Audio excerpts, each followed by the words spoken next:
started with part 1 on rubrics and then realized people are already using so many awesome tools and techniques, and we want to share those. And so very excited to have 4 presenters today. We're going to start with Jeff Jennings talking about mid-semester feedback. So Jeff, I'll hand it over to you. Thanks. So how is everyone? Okay. All right, so I'm here to kind of give you a quick crash course on mid-semester feedback and what it can do for you. Recently, our department, as most of you know, has taken a new twist, and our new department name is Instructional Design and Development. And so our team does a lot of the old stuff, but we probably will be picking up some new stuff depending on where we fall. So, one of the things that our team does is mid-semester feedback for the campus. And currently it is a volunteer program, and you sign up through, and I'll give you the link at the very end, and you can go to that link and sign up. I'm not going to go into a lot of the hows and what we do, but I'm going to talk more about the why we do it. And again, it's going to be short. But if you go to the link, it gives you all that information about the other aspects of it. Okay? But what I want to do is first start off with, how many know Simon Sinek? He wrote a book called Start With Why. Okay, have you heard it? So he became, I don't know if it's famous is the right word, but very popular for doing a TED Talk in 2009.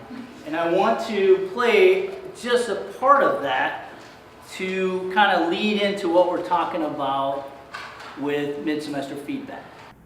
And why is it that the Wright brothers were able to figure out controlled powered manned flight when there were certainly other teams who were better qualified, better funded, and they didn't achieve powered manned flight, and the Wright brothers beat them to it?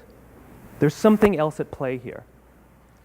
About 3.5 years ago, I made a discovery, and this discovery profoundly changed my view on how I thought the world worked, and it even profoundly changed the way in which I operate in it.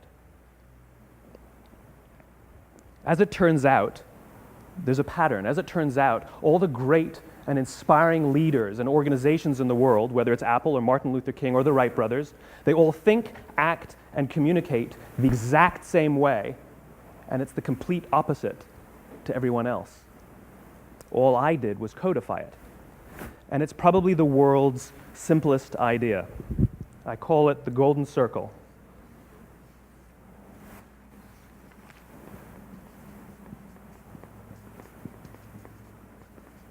Why, how, what? This little idea explains why some organizations and some leaders are able to inspire where others aren't. Let me define the terms really quickly. Every single person, every single organization on the planet knows what they do, 100%. Some know how they do it, whether you call it your differentiating value proposition or your proprietary process or your USP. But very, very few people or organizations know why they do what they do. And by why, I don't mean to make a profit. That's a result. It's always a result. By why, I mean what's your purpose? What's your cause? What's your belief? Why does your organization exist? So, okay, Jeff, you're talking mid-semester feedback, and you just showed me about Start With Why, and why is it important? Well, it's important because, because, all right, I was a little slow on that one. Now, who was the speaker that I said? Simon. Because Simon said. Okay? Really, the purpose of it is that gives you an opportunity to get information about your course. So that could be assignments. Are the assignments too hard, too long? Could be exams. Your exams are too hard. You didn't prepare the class for exams. For instance, doing a review session. How else, if you're using technology in the class, like clickers or PowerPoint, are you able to do that easily? is your course dysfunctional? Not dysfunctional, disorganized. Okay? Disorganized. So you can get that kind of feedback and you can make changes, all right?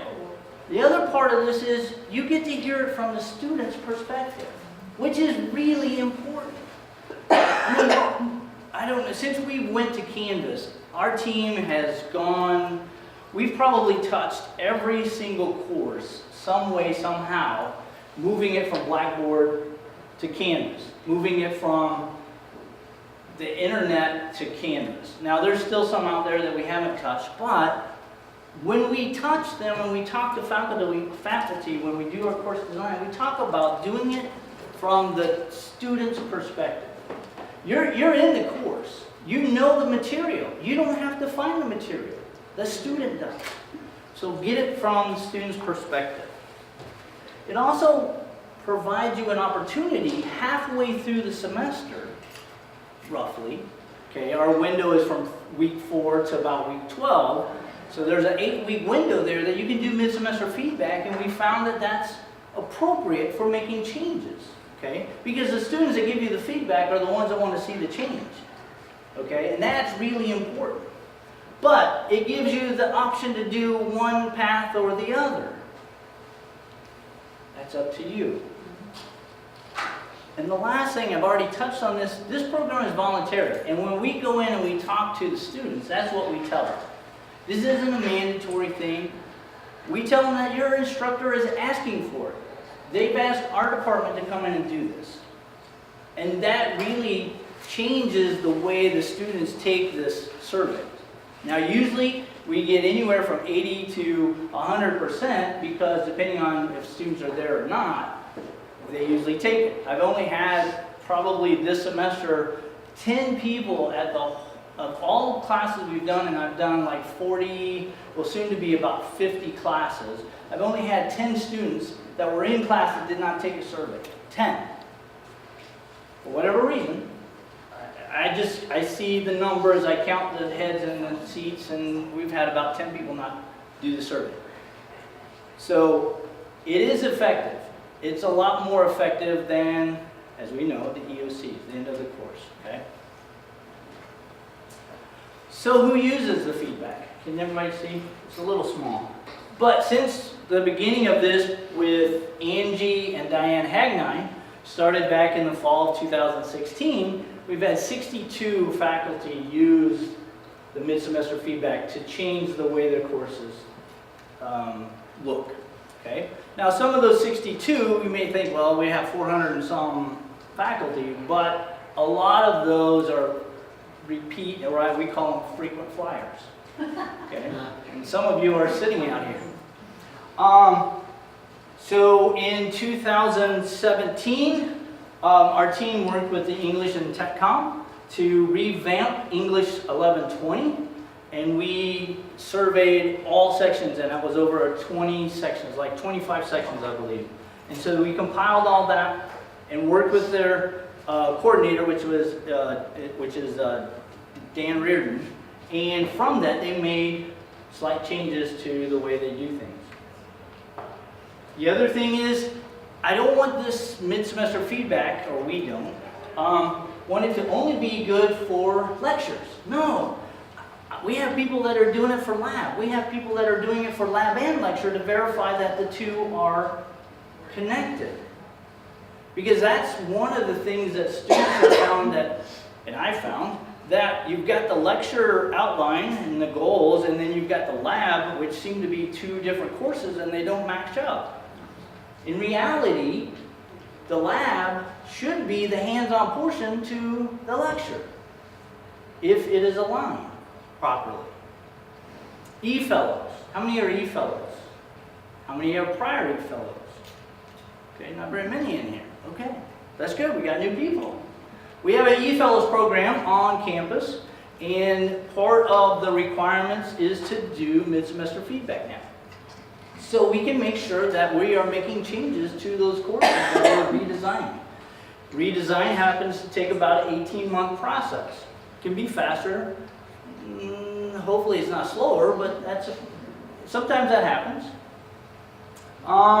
And how many in the audience have actually done mid-semester feedback? Okay, all right. So would any of you, except Dr. Craig, who always loves to talk about mid-semester feedback, could anybody else kind of give your thoughts on the mid-semester feedback? You don't have to, but I'm giving you the opportunity to talk about it, how it helped. I thought it was very helpful since I'm new and obviously I'm still learning to work with campus. The team provided amazing feedback. I think it helped dispel some anxiety the students had about assignments, workflow, things like that. Even though it was all mapped up in a traditional syllabus kind of setting, you know, from the very day and talk, I guess, that it's not the same as it translates into being more navigable and accessible for campus. And then Malcolm did an amazing job summing it all up. We talked methodology, best approaches, and I'm still working on incorporating some of the strategies. But so far so good. I think it actually cleared the air as far as expectations. Now I know better than just writing something and reading the first class won't do. And I encourage everybody to do it. It's a great experience. Thank you. Anyone else? Go ahead, Kristen. So this semester, one of my classes we're doing, because they meet Friday afternoons, and they didn't like that, surprise. So we're doing a partially blended and a little bit flipped also class. And so they had Friday afternoon video lectures that they were supposed to watch. And so up to the first exam, I just kind of, wherever we were, that was the video that they got that week. And then I asked them about all sorts of things, but that was specifically one question I asked. And the response I got was that they really, really like when I do example videos, and would I please do more lecture during the times we're in class, and would I put the examples into the videos so that they can pause them and work them and then start them up again. And so that was their preference, and so we've switched to doing that. I've adjusted my schedule to make that accommodation. And how did the students respond to you making that change? Oh, they've been real happy with that. They periodically, actually stop to tell me that they like that. So That's awesome. And that's the key part to doing the mid-semester feedback is the follow-up to do something.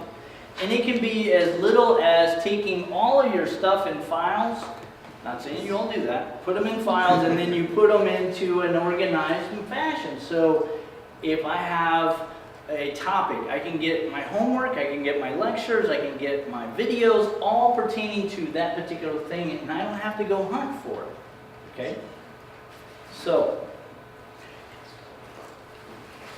Dr. Craig, I can speak. you can speak. I was saving you for last. So the windbag can say something. Okay. So I'm gonna focus on some other element that you haven't even talked about. Okay. Last week, I bumped into John Gallagher. Everyone know John Gallagher, student life?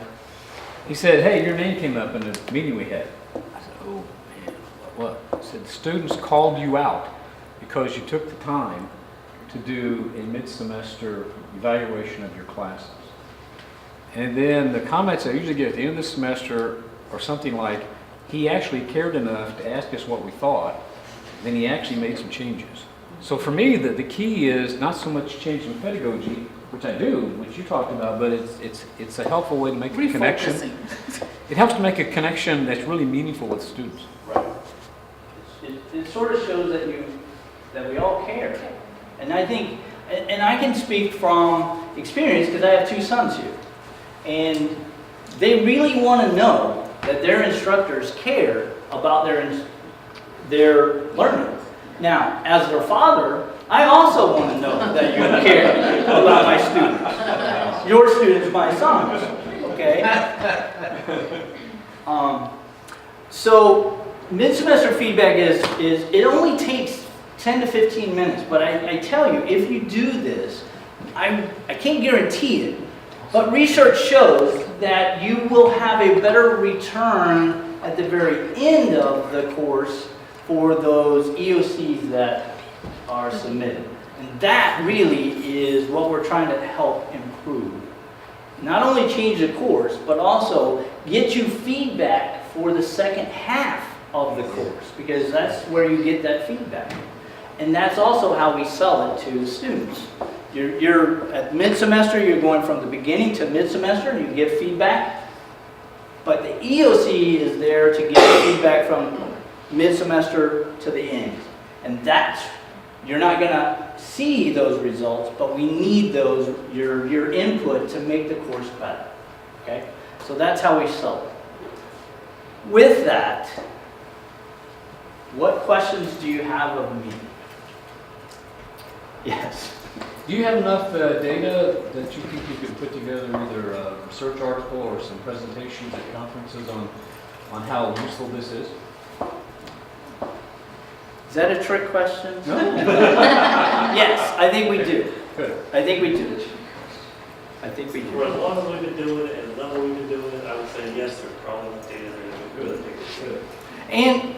And we have a meeting to talk about, what we would like to try to do is tie the mid-semester feedback and the EOCs together some way, somehow, because faculty's asked, so what are the questions at the EOC and how do those relate to the ones that are mid-semester? So I do have a question now. Okay. What do you mean by EOC as opposed to the usual teaching evaluations that are being done? That's what I'm talking about. That's what you're Yeah, talking about? yeah. The end of the course So evaluation. it's not a separate one that you're No. doing? Okay. No, Okay. no, we It's could. being done but by a then- different group? That- Yeah, okay. Right, because that's the one that students get at the very end, 2 weeks before finals. So if your questions are different from the ones on there, how do you compare the two? Well, we're not comparing the two. That's what I'm getting at. I think we should try to compare. We do I- actually, on the go ahead. mid-semester, There's we do some, actually I'm add- sure there's some Those intersection. I looked at questions, them. Yeah. the required questions we put on the semester are taken directly from the Okay, same questions that are asked at the end of the semester. okay. But then there's a whole bunch of additional questions that you can ask. Yes. I would like to interject too. In the process that we did, that was tailored to my 2 Spanish classes, I was able to create a couple of questions that were specific to the course and the way the materials were organized or the content, especially for the 3rd semester Spanish, where the outcomes are supposed to be one thing and the way the students walk in the class not always prepared for the part different. So it made a lot of sense that we asked those questions, and their feedback was important in having me refocus and reconsider some of their particular needs, like more grammar, for example, more exercises on a particular set of skills, like writing and editing. So it could totally be customizable. That's Right. also something that I really like. Yeah. Yes, and I have been frantically changing those questions. So it's okay. But any other questions? Great questions. Any comments? I have a quick comment. I raised my hand earlier saying that I've done this, but as you know, and as Larry knows, I only did it recently. So I don't know the complete outcome yet, and haven't had a chance to look at what you sent me in detail yet. Right. Okay. But what I'm looking forward to seeing if I experience the same kind of improvements you're talking about, because I do care and have cared for the whole time, Right. and I just keep getting told by students that I don't care, and it's just that's demoralizing, Sure. to be honest. Sure. No, that makes complete sense. But we're going to work with you, And I do so many things, I'm sorry, to say to the students, what do you think of what I'm doing, and get nothing, except that this now is going to give me something. Yeah. So I don't want to go. I'm not trying to sell you our program. That's not my purpose. My purpose is to do something, to change your course. That's the whole reason I'm talking about this, is to change your course. I really don't care about your EOC, your teacher evaluation, because it doesn't affect me. What does affect me is the course. Okay? Because my 2 sons are going through some of your courses, and that affects me. Okay? So, I mean that sincerely. I do really care about your old EOCs, but it doesn't really affect me directly, okay? So any other questions? So I came to talk about a tool. It's a rubric that we use for self-evaluation in the basic language classes. And I've been using it since pretty much 2006 with different adaptations. And so today I'm going to talk a little bit about the benefits and what's at stake. And Abby very kindly is distributing a copy of the rubric.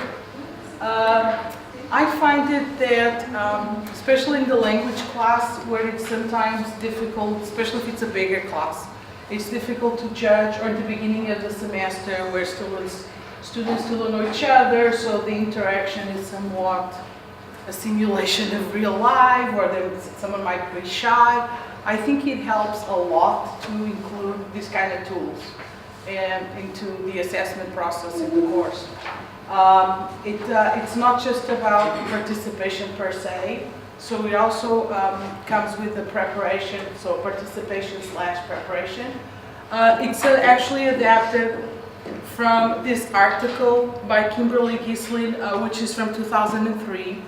I first heard of this rubric through a professor of mine at KU, the University of Kansas, Professor Rosalia Post-MacArthur, who suggested we adapt it and use it for our classes. So while they're at graduate school, we kind of reworked and reorganized it a little bit to fit our classes and so it's not exactly the same way they mentioned. And she also talks about e-portfolios and portfolios tools. Basically, the value of having students focus, and we talked about this when we did the rubric session last time. The self-reflection is a big component, but also mapping their own path and journey while they're learning. So what did we do? We wanted to set some goals, and the whole idea, which comes from Leon Van Patten's communicative approach, which we use a methodology in task-based, meaningful materials that nowadays we use in the foreign language classroom and for second language acquisition. But we wanted to be consistent with what we do. For example, if we teach different sections of the same class, it proved to be a good tool, so we could analyze and at the end of the semester figure out, oh, how did your students score? Oh, mine kept telling me they were always good, always 30 points. Oh, mine never reached beyond 20-something. So that also gave us a mapping of how the students saw themselves as far as acquiring or performing in the language.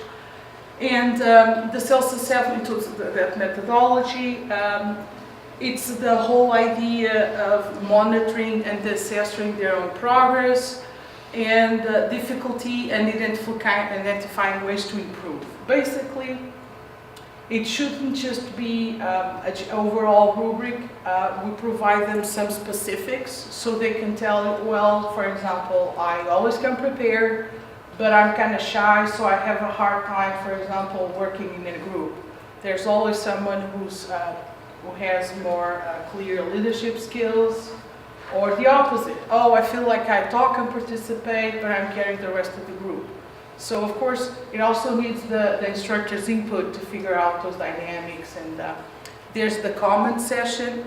Typically, students write smaller comments like, sometimes in very awkward Spanish, they try to say in Spanish, I'm getting good at this.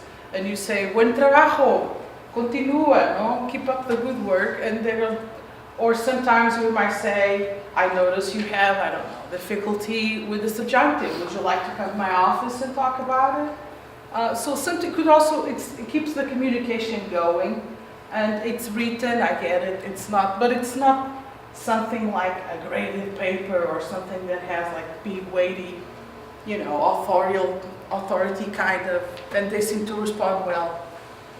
So the benefits is the motivation. They can see themselves improving. When I explain how they're going to be assessing their own participation and preparation at the beginning of the semester, they're like, I don't understand how we do this. Why are we doing this? So I explain the benefits and the same thing with the portfolio activity. What do you mean I have to reflect on how I'm learning? I'm just here to, you had a question? I'm just here to learn Spanish. What do you mean how I'm learning Spanish?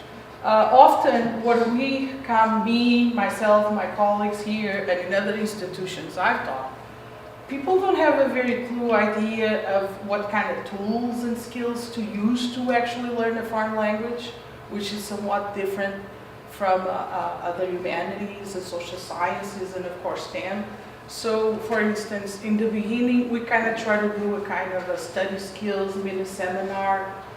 We talk to them about the L2 model. We talk to them about what is a communicative approach. We talk to them kind of trying to demystifies the whole classroom environment, like you learn by trial and error. If you only open your mouth when you have an absolutely correct sentence, I'm going to use the imperfecto, and then you're never going to talk. And we talk about meaningful communications, like if you would go to Mexico and speak with a native, what happens? You say something and it might not totally be correct. They're probably going to reply, oh, do you mean this? So that's what we mean by negotiating meaning. And they're like, oh, that's true. If someone comes here and they don't speak very good English, we kind of figure out what they need. So it's that kind of confidence we try to build into them from day one. And this tool kind of gives them some motivation, like, oh, I actually came a long way. And I think it's cool. The ownership of the learning process, often students have the idea that they're just drifting. Oh, this teacher was cool, this teacher was not cool. It's all about popularity. And if the teacher was cool, you learned a lot and you made an effort. If it was not, you were just floating. Anyway, this wasn't the most important class for you. It's not part of your major, you're just drifting. And I think ownership with good tools, rubrics are fundamental, and it helps them, oh, maybe this is something that I should focus on. Maybe this will open, other doors and other perspectives. Maybe speaking another language would help with whatever else I'm doing. Also, the open dialogue, the mapping of successful behavior, it kind of functions as a modeling. So if you look on the rubric, it starts by saying what you need to do to get the full 10 points. For example, for the use of Spanish, I use only Spanish and I speak often every day.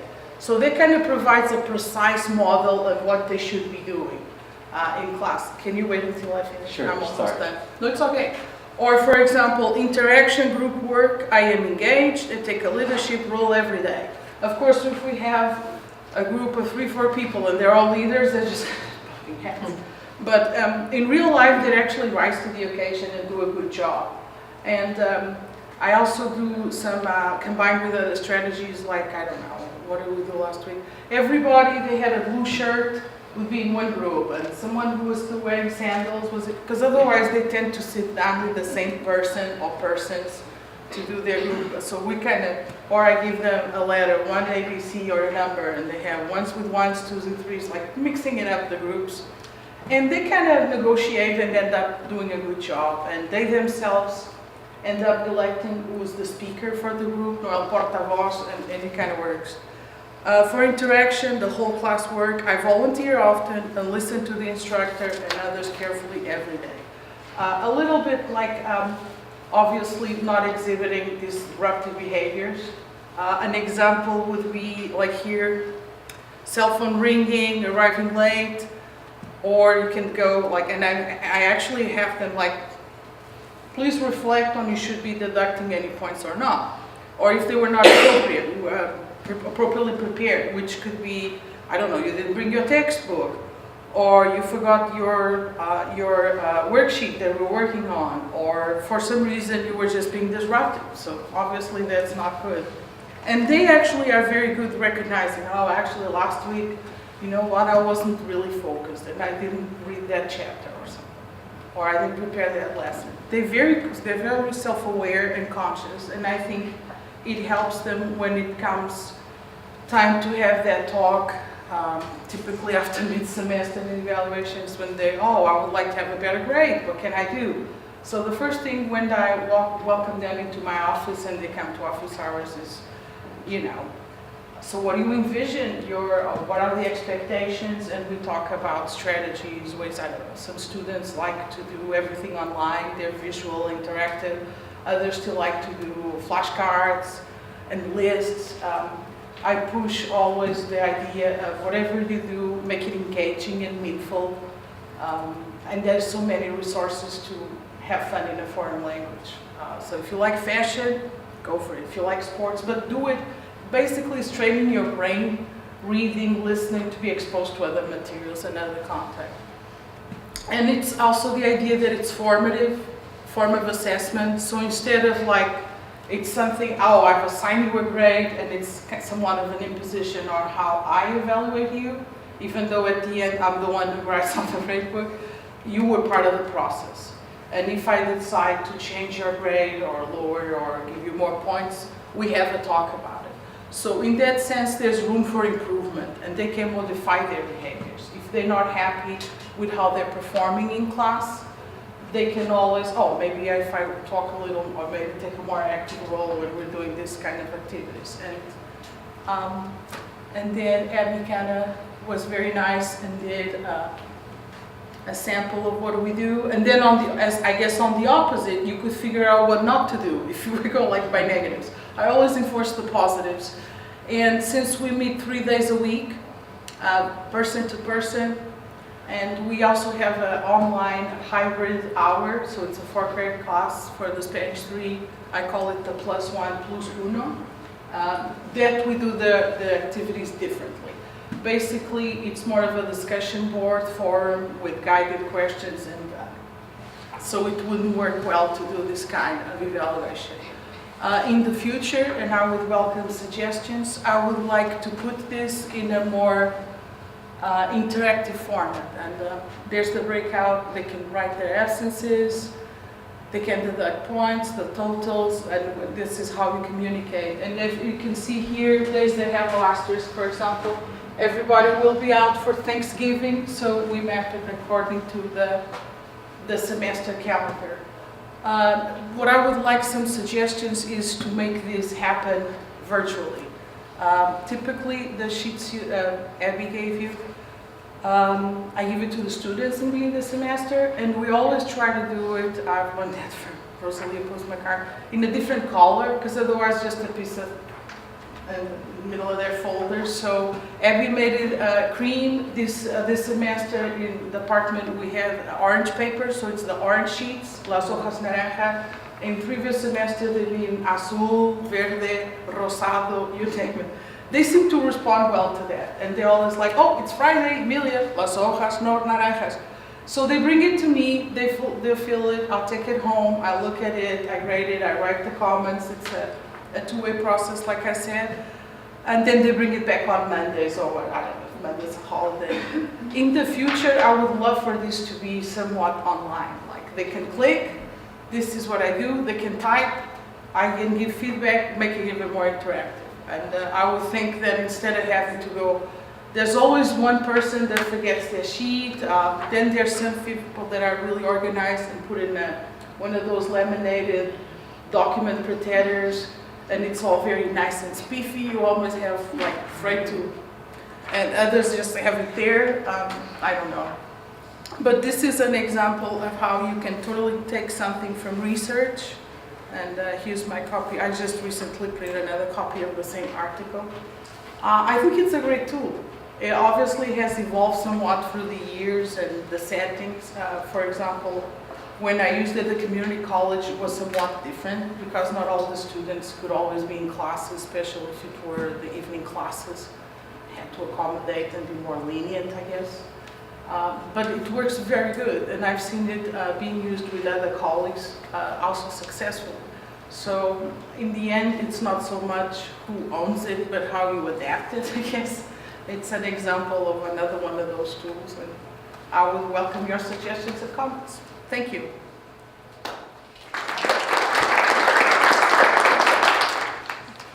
Yes, but my question was, do the students fill this out Weekly. honestly? Yes. Really? Weekly. Because On if you gave Fridays. it to me, I would just give myself perfect scores on everything. That's actually the irony. There's always one or two students that do that. But they probably do that the first, second weeks, and I give them feedback. Sometimes I even I attach a little note or a stick like, do you really think, and I write in English, not in Spanish, do you really think twice? So normally, there's always one or two jokesters, I guess, and it takes a while to readjust and get in the same bandwidth, but they do. They rise to the occasion, and I have students that do the opposite. I have to tell them, no, you did a good job this weekend, and you worked in this activity, and so I kind of remind them. And they're like, oh, okay, so I guess I scored more than 22. You definitely did. I will give yours, maybe you should consider 26 or 28. Go look at the criteria. I also have students that say, what if it's in between? Like, okay, explain to me why. So they often write in the back. They put, I like the sticky notes because it's easier. And I just fold it, give it to them in the beginning of class. In the future, I would like to make it just more manageable, because I've been using this since 2006 and it's just paper. So I think, but they do, oh my, they do. It takes, I understand, some of them like really, yeah, they do. And then I guess you lead by example. If you keep it like an open venue and they see that you actually write down, I think it's always a surprise that you were paying attention, because it's like, oh no, there's all these guys in the, there's like what? 20 students, she possibly can't know me, and it's really semester, but I do. And I don't write like little notes. I mean, I know I've seen folks that write pluses and minuses. I don't, but I have a good memory. And then I go to my office and I'm like, okay, what did we do for this group activity? What did we do for this and this and that? Oh yeah, so and so had, I do. And I also try to help the students that are more shy or they have a hard time. So I try to, there's some strategic pairings in the beginning that's just like in the name, oh, I don't know your names. How about Eileen works with Zaya? Yeah, well, of course I do. I know what I'm doing, but it's okay. So it's very informal and friendly, and the whole idea is that if you mess up, which you will most likely will when you're doing learning a foreign language, you're safe, you're fine, and you're going to learn from your mistake. That's the whole point. So it's okay. But they do, oh yes, they do. You had a question? Yes, so this is mainly peer, or self-assessment. Yes. Do you have an aspect of peer assessment for the same course? They do more, for example, when we do writing activities, they do a peer editing activity.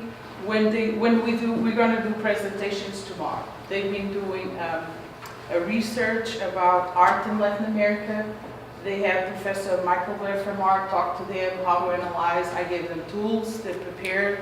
They had a class in the library, and now they're going to present.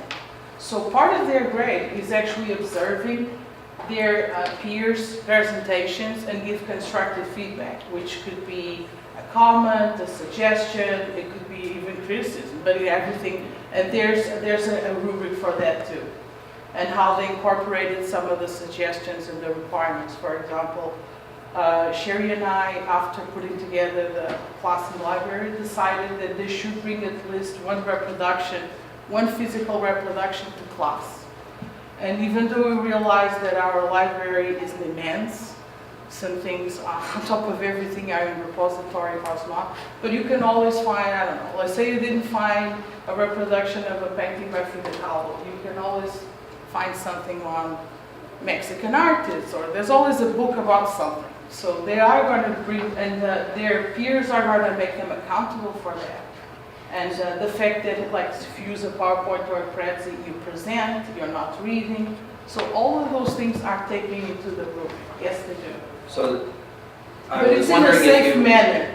Yeah. It's Do you- the whole right. point that it's Of course. not formal and they don't feel more constrained than they have to, or that I'm not there like judging and like taking notes. I act very normally. I don't want anyone to feel judged, because from my experience, that kind of more rigid attitude actually has a negative impact on how they learn. While that doesn't mean that I don't keep notes and good comments on everything I do. And when I return their peers' evaluation, mine, and who's supposed to grade for the presentations, there will be a sheet with comments by myself besides the ones from their colleagues. So I was wondering if you have any anecdotal or data evidence that suggests that, or would support the idea that peer assessment along with self-assessment helps to make the self-assessments more accurate. Well, personally, I don't necessarily work with the scholarship of teaching. Like I said, I use someone else's research and data. I have worked with a couple of mostly linguists in my field, and I I participate in some of their studies, but I'm open to whatever happens in the beginning. As I start my path here at MST, I hope that I will be able to come up with some assessment of some courses, because in my opinion, it's a little like Professor, you can't really change anything until you assess what's going on. So for me, it's more observing, trying the mid-semester evaluations and how others also respond, writing down my assessments, and then figure out what will work and create new rubrics, new methods, new tools. Okay. Thank you. These are for immediate feedback, not for the instructor, but for the actual student. And so to demonstrate that, then we'll go over, so I've never used these for an actual exam. These work well for a good review before the exam. I've done it for quizzes and homeworks. I usually like them for people who work with partners for the homeworks. So there's a little discussion in there. If you guys want to try it, you can work with a partner or independently. And I gave you guys a little quiz about S&T from my viewpoint. And then, so the way that you would score these essentially is if everything is scratched off, there would be a 0 right there. If there's one not scratched off, so it took the student 4 tries, they would get 1. If there's 2, there'd be 2 and upwards. So there's 2 different ones right here, so you can do it individually or in a group and then compare, kind of like the think, pair, share, to show that you actually work together in pairs. Personally, so these have been around for a while. So it used to be that this was the only company that sold them. Now there's actually competing companies out there. This is the one that these are purchased from. You can choose where your stars are, so you can get it custom made to what you have, and you can see that there's forms on the bottom there. So if you order them and have the stars in different places, then you can just coincide that with the form. And then in your class, you can give everybody different ones. You can see that there's 10 questions, 25 questions, 50 questions, and then you can get A through D or A through E. For those that were inquiring about prices, you can only buy them in packs of 500. So it's $90 for the one that you have. Well, that's the for question 1. So once again, I've never done these for an actual exam. I've done it for quiz, and like our components build on each other, and it seems like they learn a lot from what they get wrong. So the fact that they're getting immediate feedback, it seems like I don't have any metrics for it, but it seems like they do better with the next model where they're building on that previous data. Any questions? Yes, who pays for $90 of 500? Well, this time my chair did. I don't know if that will always be the case, but yeah, this time it was the chair. All right, so the assessment tool I'm going to talk about is, she's going to pass around a copy now. It's called a quick team assessment tool, and before I even really start, I just want to say I can't take full credit for this. This came from the University of Minnesota. The link to the form is on the bottom, as well as the paper that it is based off of, so I did not invent this on my own, but I really have liked using it for my class. My target audience for this is project teams, so typically I'd say for this to be useful, it'd probably have to be a team that worked together for more than one class period, in order to start having perhaps team dynamic issues or being, necessary for the students to address those team dynamic issues because they're going to work together, on a repeated basis over and over.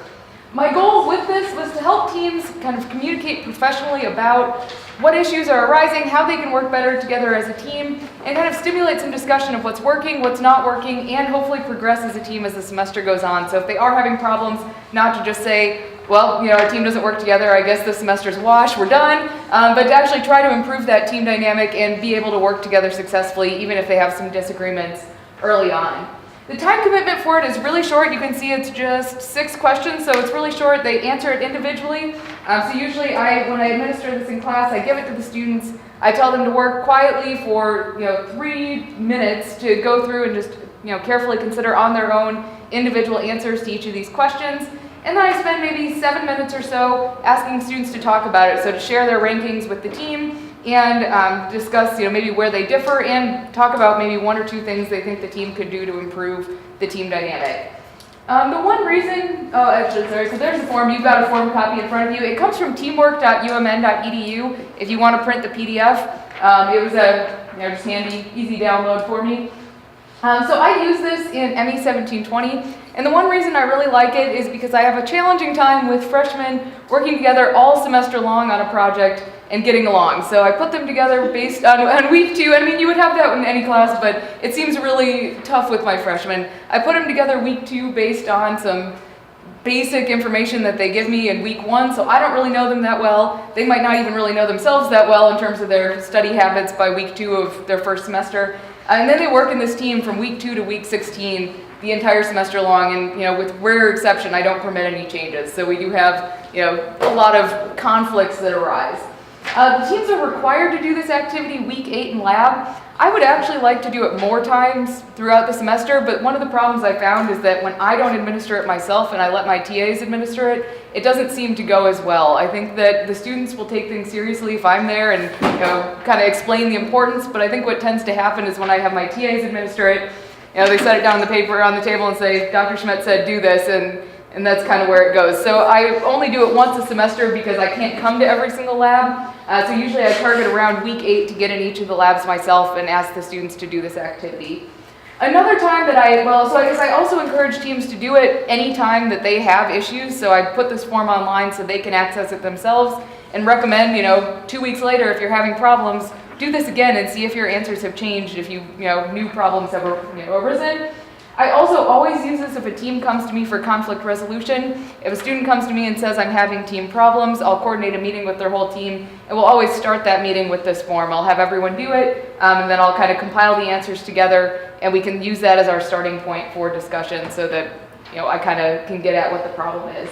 I do use this in conjunction with the more standard peer evaluation, which is confidential, so I do have them also submit peer evaluations on each assignment to me. But I've actually almost found this one more useful because the peer evaluation, sometimes it's really hard to get at what the issue is because they'll write a whole paragraph, so-and-so is listening to their music when they should be doing this, and then, and then we went here and they weren't in their room and I went there and they weren't in their room, and this whole, saga plays out. Whereas this one, I can tell pretty quickly, what is the core of this issue? Is it that, we're having personality mismatches? Is it that people are not getting their work done on time? Are people not being respectful of each other? I think that I can get at it a lot quicker with an activity like this done by the whole team than from reading paragraph on paragraph about, who didn't answer the text message and then, who got left out. It's kind of tough for me to interpret that sometimes.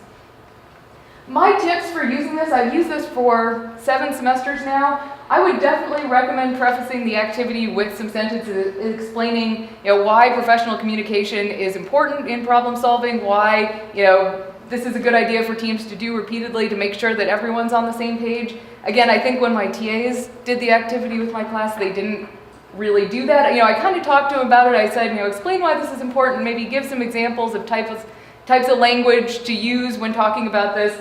I don't really think that the TAs did, and so I don't think the students took it seriously, but when I come in, I try to introduce it and say, hey, not every team is going to work together perfectly. I don't always get along with every person I work with on every project, and that's okay. We can still work together productively, but we've got to work on that. Sometimes if you don't mesh right away, there are things you can work on to be able to mesh as the semester goes on, and I think it goes a lot better if you preface the activity a little bit. Sometimes I also like to give an example of a scenario where I've seen something productive come out of this.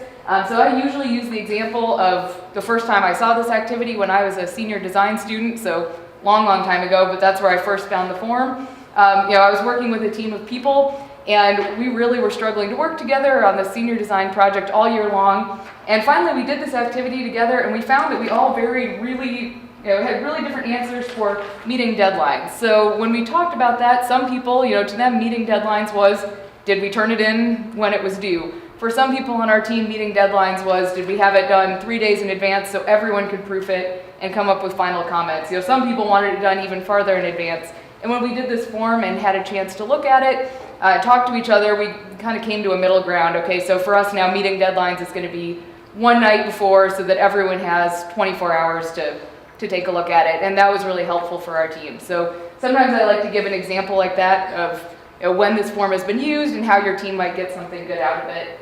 When I do have problem teams, I'll call them problem teams, come into my office to do this on a single group basis with my facilitation. I also take notes on the whole discussion, so after they've done the individual part of the activity and are now discussing and explaining, well, I gave us 2 on arrive on time meetings, and this is why. Once they're starting to discuss that, I take notes and then keep a copy of those notes for the student or for myself, and also give a copy to the students so that they've got a little record of that. And I found that to be helpful for the students on, okay, what was our problem last time? Because sometimes I have as Jeff Jennings said, frequent flyers, repeat customers. I come back and I can say, well, last time, everyone was a little concerned about not being on time to meetings and wasting meetings by people being 20 minutes late. Is that still the problem, or, is it a new problem now that we need to look at? So I've been pretty happy with this tool. I think that the students have responded well to it when I've been there to make sure they take it seriously. When I've had students come to my office to do this in small groups, it's been really effective, I think, at getting at the core of the problem really quickly without a lot of finger pointing of, you did this, and then you did that, and then you did that. Just more, all right, it seems like we aren't disagreeing respectfully, so what can we do to fix that and move on? It's been helpful for that.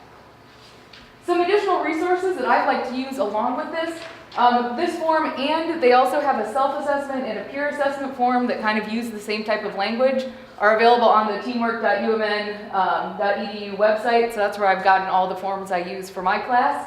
They also have some videos, which are a little bit cheesy, but I've really liked them. They have kind of a video for each scenario of, if you're not coming prepared, if people aren't coming prepared for meetings, how could you work through this? And it has 5 students do a sample scenario, and they're a little bit humorous, they're a little bit cheesy, but I actually have found them to be good discussion points. Watch this team work through this scenario.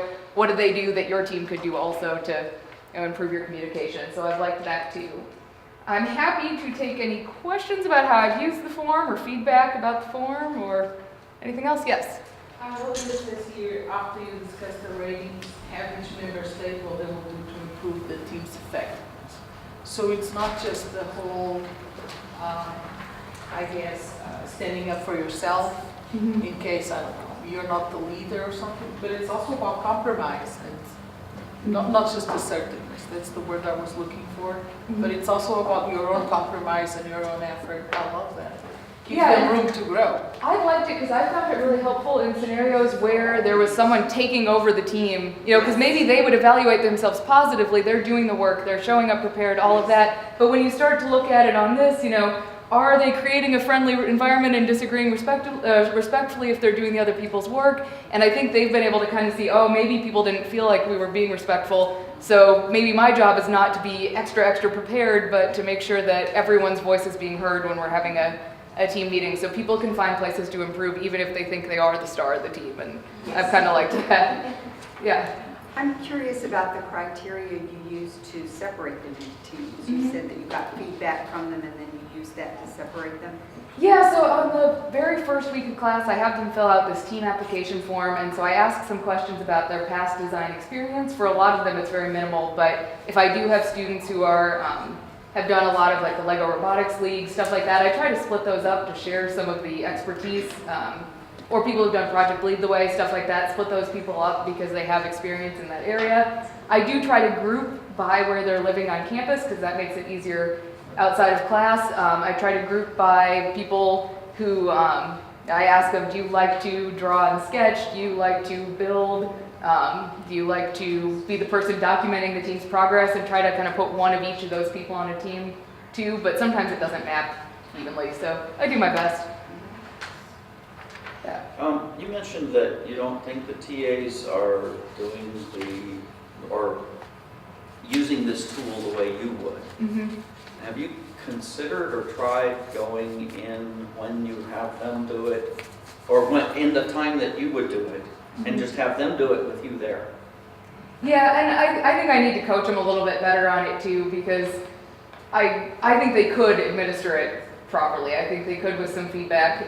Sometimes, and I could talk about my skills in working with my TAs on a team. Sometimes I think it's, my habit to just want to do it myself. You didn't do it the way I wanted it to, so I'm going to do it myself, which is probably, I should give myself creating a friendly environment one. But yeah, so I think that they could do it, and I think any TA could administer it with some coaching and making sure that they've got some good examples, and that what they're going to do is not just, say, here, do this, Dr. Schmidt wants you to, but actually say it's a good idea, you need to do it, it's important for this. Because I think as faculty in a class where we have TAs, I don't get them very often, but part of our job is to make sure that they learn how to be teachers.